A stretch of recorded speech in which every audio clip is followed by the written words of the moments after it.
आज आपण आपल्या व्हिडिओमध्ये पाहणार आहोत सद्य परिस्थितीमध्ये हळदीचं व्यवस्थापन कशा पद्धतीने केलं पाहिजे आणि 2026 मध्ये लागवडीसाठी बेणं कशा पद्धतीनं आपण निवडलं पाहिजे, कोणत्या प्लॉटमधलं आपण बेणं घेतलं पाहिजे.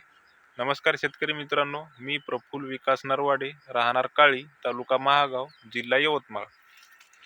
सर्वात महत्त्वाचं म्हणजे मित्रांनो, आपल्या हळदीची लागवड तारीख आहे 1-2-3 जून 2025 रोजी आपण या प्लॉटची लागवड केलेली आहे.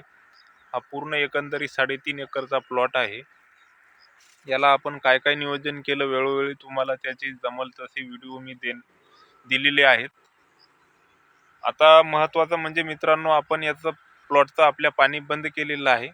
फक्त आज आपण याला ट्रायकोडर्मा आणि सुडोमोनस या दोन जैविक उत्पादनाचा वापर केलेला आहे. त्याचं कारण मित्रांनो, या प्लॉटमधलं बेणं आपण आता समोरच्या येणाऱ्या 2026 साठी या प्लॉटमधलं बेणं आपण निवडणार आहोत आणि इथून आपल्या पूर्ण हळदीला तिची पूर्ण 100% मॅच्युरिटी येण्यासाठी अजून काही कालावधीचा लागेल. जवळपास 1-1.25 महिना अजून आपल्या प्लॉटला बसायला सहज लागेल. त्यासाठी आपण कुठल्या हानिकारक बुरशीचा आपल्या प्लॉटवर परिणाम होऊ नये त्यासाठी आपण ट्रायकोडर्मा आणि सुडोमोनस या दोन जैविक उत्पादनाचा वापर केलेला आहे आणि सुरुवातीपासून त्या उत्पादनाचा आपण वापर करत आलेलो आहोत आणि त्याचे आपल्याला एकदम सुंदर रिझल्ट पण मिळालेले आहेत. दुसरी महत्त्वाची गोष्ट मित्रांनो, 2026 साली ज्या शेतकऱ्यांना बेणं नवीन घ्यायचं आहे किंवा ज्या शेतकऱ्यांची आत्ता हळद आहे त्या शेतकऱ्यांना पण बेण्यासाठी आपल्याला 26 साठी बेणं लागत आहे किंवा आपल्याला बेणं जर नवीन आणायचं आहे कुठून, तर मित्रांनो आपल्याला कमीत कमी त्या प्लॉटवर तुमचं 4 ते 5 महिन्यापासून लक्ष राहिलं पाहिजे. तुम्ही तुमच्या जवळच्या भागात पण पाहू शकता, कुठं पण पाहू शकता. 3-4 महिन्यापासून त्या प्लॉटवर तुम्ही लक्ष केंद्रित ठेवा. केलं नसेल तर माहिती जाणून घ्या. समोर अजून वेळ आहे. बऱ्याच शेतकऱ्यांचे फोन चालू झालेले आहेत की सर आता पण आपल्या प्लॉटमध्ये सड दिसून येत आहेत. तर आपण सुरुवातीला सांगितलं होतं मित्रांनो की सड ही कंट्रोल होणारा रोग नाही. तुम्ही काहीही टाका, सड कंट्रोल होत नाही.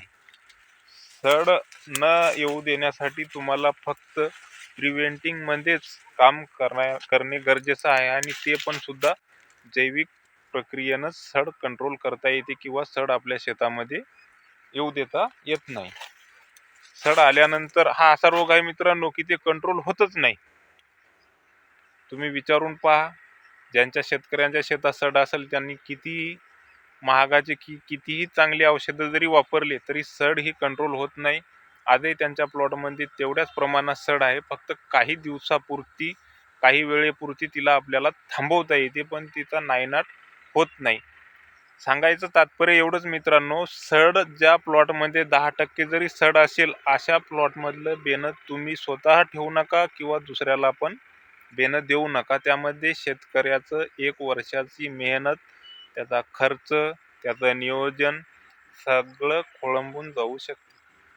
मित्रांनो, बरेच शेतकरी सांगतात 100 क्विंटल ओली हळद झाली की 25 क्विंटल होते, 30 क्विंटल होते, 28 क्विंटल होते. अशी कुठलीच हळद नाही की 100 क्विंटल जर ओली निघाली तर 20 क्विंटल 22 क्विंटल जास्तीत जास्त तुम्ही लक्ष केंद्रित केलं तर 23 क्विंटलच हळद तुमची होऊ शकते. कुठल्याच हळदीचा 5वा हिस्सा किंवा चौथा हिस्सा उतरू शकतच नाही. हा माझा स्वतःचा अनुभव आहे. ज्या शेतकऱ्यांना बेणं नवीन घ्यायचं आहे त्यांनी 2 क्विंटल 3 क्विंटलच बेणं घ्या. जास्त बेणं विकत घेऊन हळद लावू नका. ज्या शेतकऱ्यांजवळ पहिलं बेणं आहे पण त्यांच्या प्लॉटमध्ये सड लागलेली आहे तर त्यांनी ते पूर्ण बेणं बॉईल करून पॉलिश करून मार्केटला नेऊन विका आणि तुम्ही तुमच्या चांगल्या प्लॉटमधलं बेणं तुम्ही पण निवडून घ्या. हे माझं सांगायचं तात्पर्य एवढंच की जे तुमच्या शेतात आज सड आहे ते समोर उद्या पण लागू नये यासाठी हा व्हिडिओ मी बनवत आहो. काही फायदा नाही मित्रांनो, आपलं 1 वर्षाचं नियोजन त्याच्यामध्ये जाते. चांगल्या क्वालिटीचं बेणं निवडा, उच्च दर्जाचं बेणं निवडा आणि बऱ्याच शेतकऱ्यांना माझी विनंती आहे की शेतकऱ्यांना फसवू नये.